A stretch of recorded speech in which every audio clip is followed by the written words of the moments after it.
Please welcome for our next session my wonderful colleague David Gellis and Esther Duflo.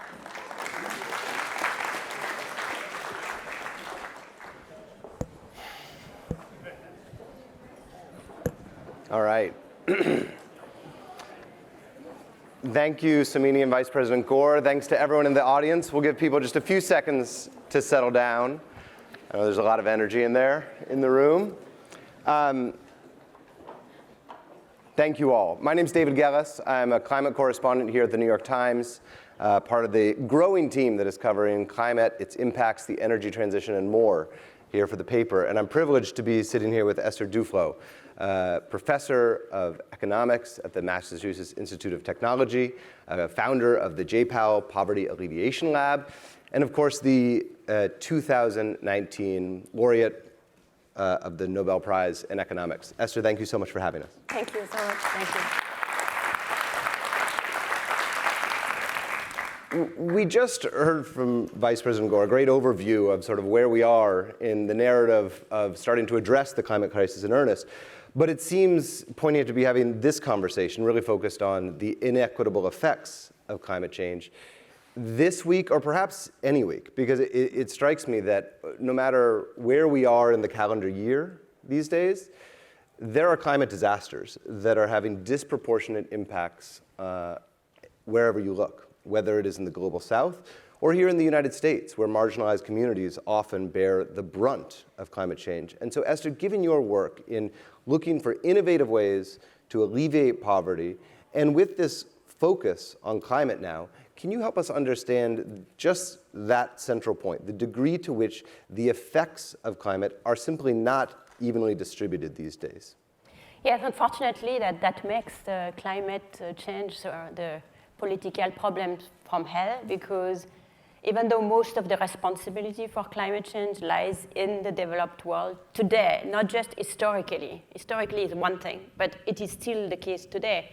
A very simple rule you can use is that 10% of the highest emitters are responsible for 50% of the emission. And actually, it works even backwards, that 50% of the lowest emitters are responsible for only 10% of the world's emission. So basically, most of the problem originates with us, the rich consumers, mostly in rich countries, but most of the consequences will be felt, are already felt, but will be felt in the poorer countries for two reasons. One of that is that they are in places where it's already hot, and the effect of temperature, both on productivity and on human health, are not linear. So there is a big difference between going from 28 centigrades to 30 and from 30 to 32. So if you just look at a map of climate projection, there are going to be many more of these very, very hot days in places that are already warm today, and those are in poor countries. That's the first reason. The second reason is that the richer you are and the more ability you have to find ways to adapt to climate change. So if it's very hot in Texas, you turn in the air conditioning. It's very hot in India, you're screwed. There's very little you can do if you're working in Punjab and your rice crop is drying and you are trying to work on a construction site. It's just too hot. So the mortality costs are relatively low in the rich countries and for the same high temperature and very high in rich countries. The consequence is that if you look at what's going to happen by 2050, as a function of what we expect to see in terms of climate change, it's going to be a pretty good thing, for example, for mortality in Sweden, because you're going to have fewer of these super cold spells. And all of the excess death you're going to be finding in places like India, Pakistan, sub-Saharan Africa in particular, the northern part of it, and the north of Latin America, which happen to be the places where people are already poor. Sobering indeed. You called it a political problem from hell. And I think that's illustrated by a commitment that was made at COP in Paris 7 years ago that developed countries were going to mobilize on the order of $100 billion a year to help developing nations adapt and meet the climate challenge. And that money simply has not materialized in earnest. Not only that, we just had Glasgow, and there was no effort to, in a fulsome way, renew or extend those commitments. So given that, what is the call to action from you to these developed countries, given that it is, as you say, a political problem from hell, and that it is incumbent upon those who are suffering, perhaps relatively less so, to help those who are suffering so acutely outside their borders? What's to be done? So it is really, really, really essential to funnel more money towards developing countries. Vice President Gore just said the tax was not feasible. So if a tax is not feasible, we can find some other solution. But clearly, we need to find a way to do it in a committed way, both because it's the right thing to do, and because if it's not done, I think developing countries are already taking notice and also are not then, therefore, willing to play their part in this fight. Not only do you need to have money to spend, but it needs, currently, the amount of money that is being spent towards adaptation in climate change space is minuscule. And adaptation is needed today, because people are dying today or are getting sick today and are not able to produce today. So adaptation we need at this moment. But it's not very popular in the richer countries to spend money on adaptation because that's not seen as a win-win. And in the climate change, we are a bit dominated by two things. One is it's a pretty evidence-free space. So there is very little effort to see what really makes a difference as opposed to what sounds good. And the second is that we are always looking for win-win. So energy efficiency investments are great because they make people richer and they save the planet, so we should put a lot of money towards them. But unfortunately, when we try out this win-win in the field, they are often a little bit disappointing. So when Vice President Gore says that the transition is going to have to be financed by the private sector, do you disagree with that? Does that set us up for more of these sort of win-win fallacies as you see them? I think it will have to be a combination of private and public sectors. I think to hope that everything is going to happen through the private sector, which was very much the dominant spirit in Glasgow, that to the extent everything was committed, it was all going to be towards the climate sector, does point us towards a particular type of investment, the one that have a chance to become win-win, leaves aside adaptation entirely because that's not win-win. Some money has to be spent for someone to be better off who cannot pay for that. And therefore, without some actual transfers from someone to someone, this is not going to happen. And we are going to stay in the same type of investments we have today that are very much northern world focused and forget the immediate impact that we are of climate change today. Let's talk brass tacks. You've got an influential audience right here. When you talk about adaptation, can you be more specific? What do you mean, and where do you think these dollars that are going to be put, hopefully, from the developed nations to those still developing nations that are most vulnerable to the impacts of climate change, what is the right way to spend that money? So there is a number of things that can be done to help you adapting to climate change. The easiest thing from the point of view of an individual person in a poor country or from the point of view of a poor country itself is to become richer. Because as we know, the richer you are, the more you are able to take protective steps. You can buy yourself an air conditioning, you can change so that most of your work is now done indoors instead of in the fields and so on and so forth. So the quickest way to adapt, if no one is going to help you, is to become rich and to become rich faster. And to become rich is very carbon intensive. So from the point of view of the world at large, it can be a little bit self-defeating. And that's another reason why it is, in fact, in our self-interest, if we take the slightly longer perspective, to help developing countries adapt. What does adaptation mean? Adaptation means very different things if you're in Bangladesh, and that means building some digs, some walls. If you are in Punjab, and it means thinking about moving away from producing rice to do something different. If you are in Africa, and it means finding a way to bring energy to people so that they can live even when it gets very hot. Yeah. You just brought up an important point, which is this notion of decoupling, to use that phrase, the rise in living standards, the wealth of a nation, from its carbon footprint. that has proven an elusive task over the last many years.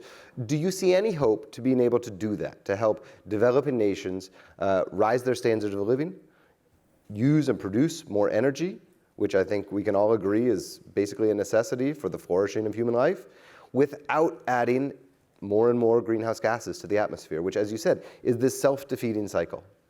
I think it is possible if you kind of advance on 4 legs, so like a cow as opposed to a human, with mitigation, adaptation, energy access, and so I'm forgetting one. Mitigation, adaptation, energy access, and this finding out new ways, new ways to produce energy. If you think of the 4 together, then it might work, because if, for example, you can a big part of African households have no access to energy today. So it's bad news, but at the same time it's good news in the sense that we could install the energy capacity in Africa in a way that is carbon free. In the US or in Europe, we have to rewire our entire grids and everything around this project of going towards electricity and going towards an electricity that is carbon free. But in places where it's not done already, we can already do it in the right way. But now to do that, you A, need to have the capital to do that. B, you need to have the will to do that. And the will might depend a little bit on whether you, for example, as a country government or as the citizens who elect this country government, you're thinking that if you're going this more energy efficient way, how much longer is it going to take? How much more money is it going to cost? Is someone going to help you in the process of doing that? And also, if it means it's going to take longer, is someone going to help you adapt in the process? So all of these things go together. If you miss one of the steps, and if you are not spending the money in the most efficient way, in trying out solutions before selling them as a win-win before having done anything, then you might not get there. But I think it is actually possible to get there in many cases to leapfrog. One thing that is worth mentioning is that there are added benefits for people in developing countries as well. For example, India is suffocating due to air pollution. A lot of the clean energy investments they could do would also improve the pollution problem. But at the moment, even the pollution problem, let alone the climate problem, is not perceived as a huge political urgency, because the huge political urgency is for people to make it through the next month and then to make it through when it's very hot and they want to be able to have air conditioning and to be able to go from one place to the other place in a car and not buy food and so on. Just before we came on stage, Vice President Gore suggested that one of the things that was inhibiting this transition was corruption in developing nations. Do you agree with that assessment or disagree? I think it's a bit of a cheap shot. I have great respect for Vice President Gore, but every time Western politicians or former politicians want to justify not doing things in developing countries, corruption is being raised. And honestly, it's not to say there is no corruption in developing countries. There is corruption in developing countries. There is also plenty of corruption here. Thank you. But it's not the main limitation right now. The main limitation right now for developing countries to protect their citizens of the consequence of climate change is to have money to do it. And the main limitation on climate change mitigation is the political inaction in the rich countries, because again, the bulk of the problem of mitigation has to be addressed in the rich countries. This is where the problem is originating. What is happening in poor countries is, at this point, rounding error. I do think we need to get the investment right so that it doesn't become a much bigger problem in the future.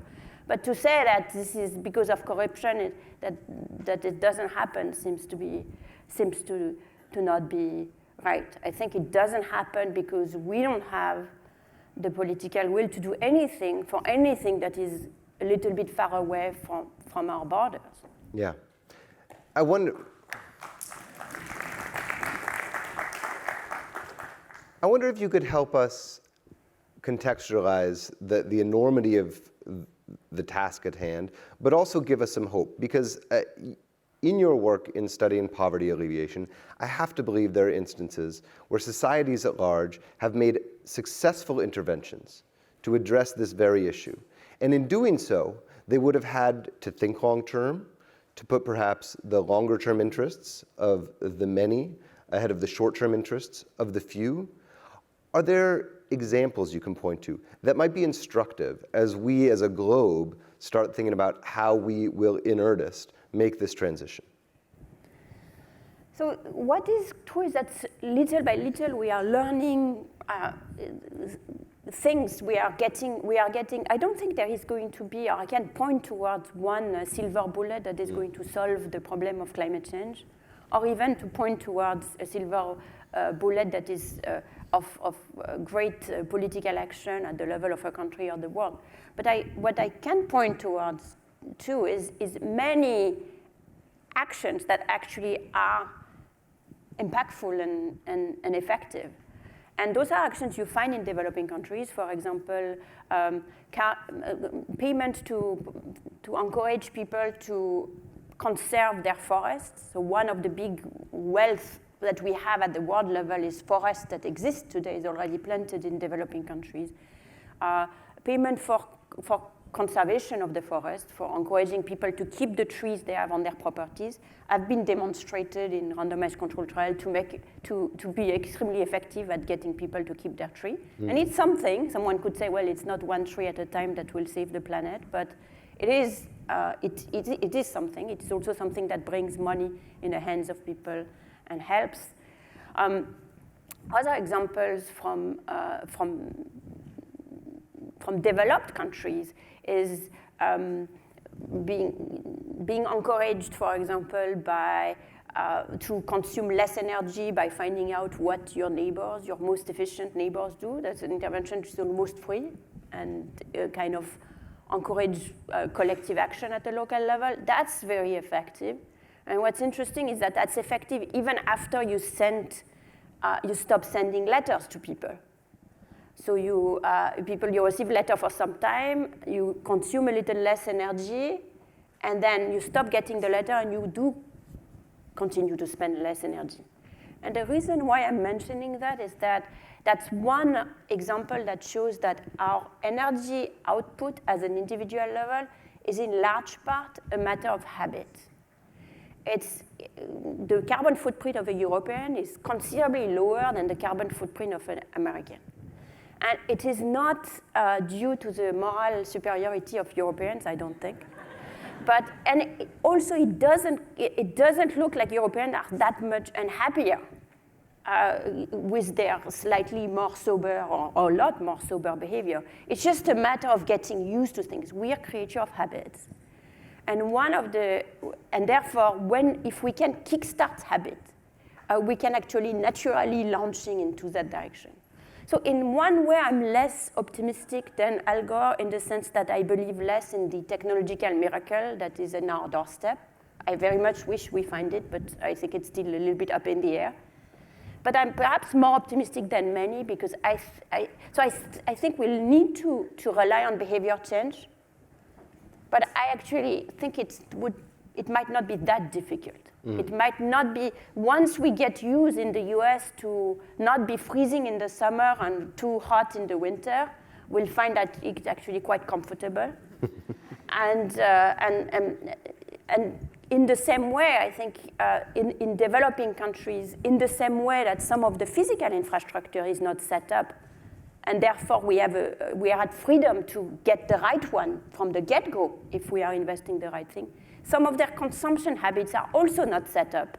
And they're also at freedom to set that up with a model that's different from ours slightly.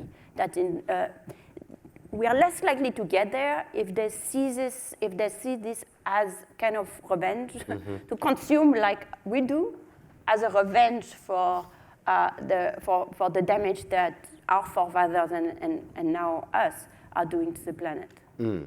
Provocative framing there. We're going to go to questions in just one moment, but I want to ask Esther one last question myself. COP is coming up in a couple months. We talked already about what some people perceive as the failures from the commitments made in Paris, the inadequacies of what happened in Glasgow last year. What do you want to see happen? What commitments, truly tangible, would you like to see certain nations make about how they are going to help the global community going forward? So I think because it's in Egypt, we have some chance that there will be the fate of developing countries would be a little more present in the mind of people who are going to this COP. I think, as was mentioned in the session before, there might be, I think, developing countries are going to go to this conference with a little bit of anger in the back. Unfortunately, it was perhaps already the case entering Glasgow because of the lack of solidarity during the COVID crisis. And it's even more entering the Egypt COP because of the lack of solidarity shown in Glasgow. So I think it is really absolutely essential that we renew a commitment towards more money to be spent towards developing countries, towards adaptation in developing countries, and towards funds to spend, to be more serious about developing the evidence base that will help us to be more effective, both for mitigation and for adaptation. The issue with commitments is that they were made in Paris and they were not followed through.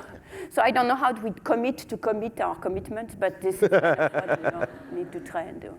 We'll see what happens. Do we have questions? We've got mic runners right here. This is the first I saw.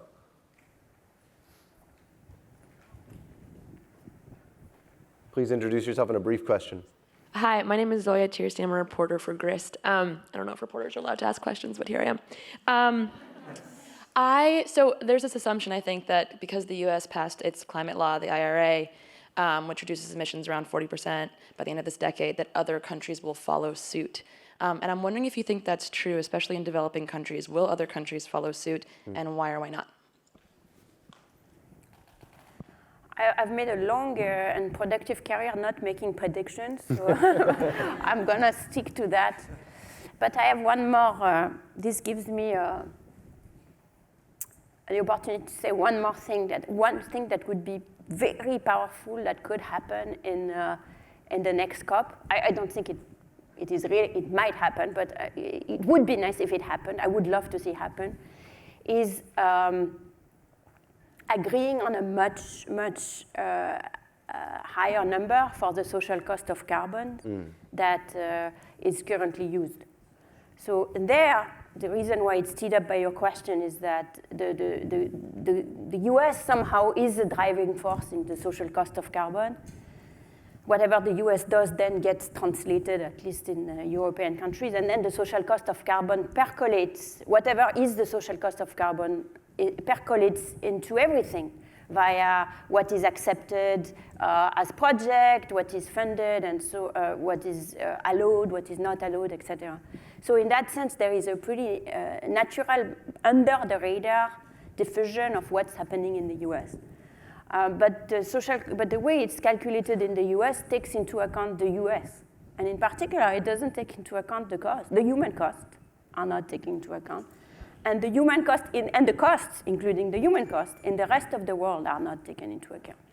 So I think if we could come up with a way of calculating the social cost of carbon that takes into account human welfare around the entire world and perhaps is a little bit more patient, so takes into account in a greater way the future generation, then I think that might kind of implicitly create this dynamics of commitments, of funds, etc., because everything will sort of follow to what it is, follow to from this number, which is, and it will maybe remove the discretionary aspect of, well, we're committing to some billion there and we may or may not spend them, and creates that sort of,